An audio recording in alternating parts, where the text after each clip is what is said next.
As President Ford took office in August 1974, Henry Kissinger was still both Secretary of State and National Security Advisor. His deputy, Brent Scowcroft, actually spent most of the time in Kissinger's office.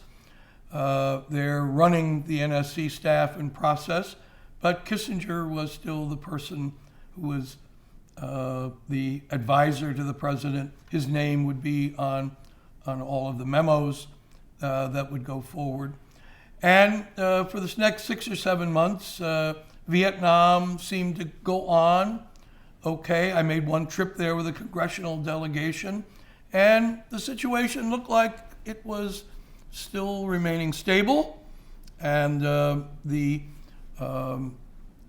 North Vietnamese and Viet Cong had not launched any offensive and seemed generally to still be abiding by the agreement.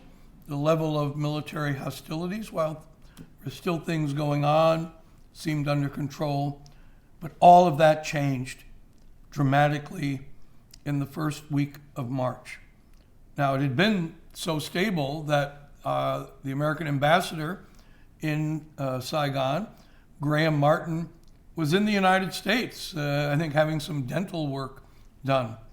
But in the first week of March, suddenly the North Vietnamese army launched some all-out attacks in the Central Highlands, and battles began. Now, this was a traditional time when what would be called the end of the rainy season and offensive would begin. Land is dry, and so things traditionally did happen in the spring, but this was unexpected, startling, and large battles occurred, and suddenly the South Vietnamese divisions that had been able to hold their own up there were under acute attack and started collapsing and were defeated. And the South Vietnamese army was starting to retreat. It was actually broken up, and soldiers and had their families and that were flowing out of the Central Highlands.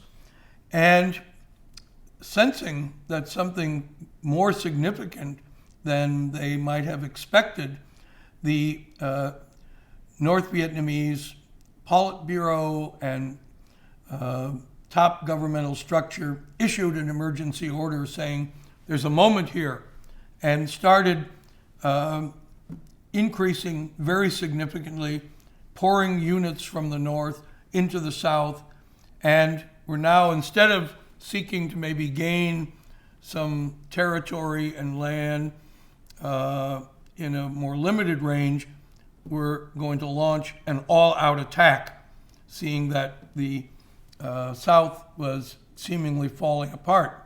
So these, as these attacks were occurring and things were escalating through mid-March and towards the end of March, the situation was becoming even more acute.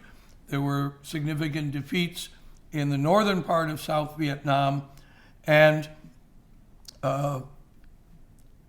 the city of Da Nang and provinces near the demilitarized zone and the division between North and South Vietnam were collapsing. The South Vietnamese army was abandoning this major northern regional capital, and a delegation arrived from Saigon at the White House, and on March 25th, they were ushered into the cabinet room where the head of the delegation would meet with President Ford and Henry Kissinger and Brent Scowcroft. And as they got there, saw that they didn't speak English very well. And so I was thrust into the job of being interpreter for the president and the delegation.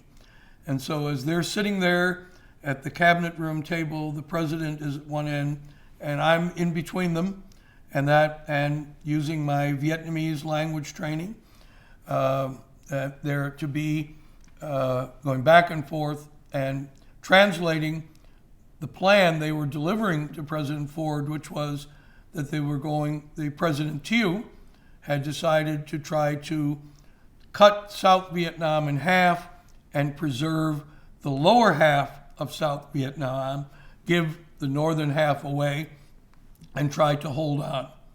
It was a stunning moment, a startling decision reflecting how very, very badly the situation was going. Following that, the president would hold an emergency meeting with the National Security Council and to determine what would be done, and the actions that would come from that I'd also be involved in. But here I had not been the greatest language student in training, but I had been deployed out where I used the language.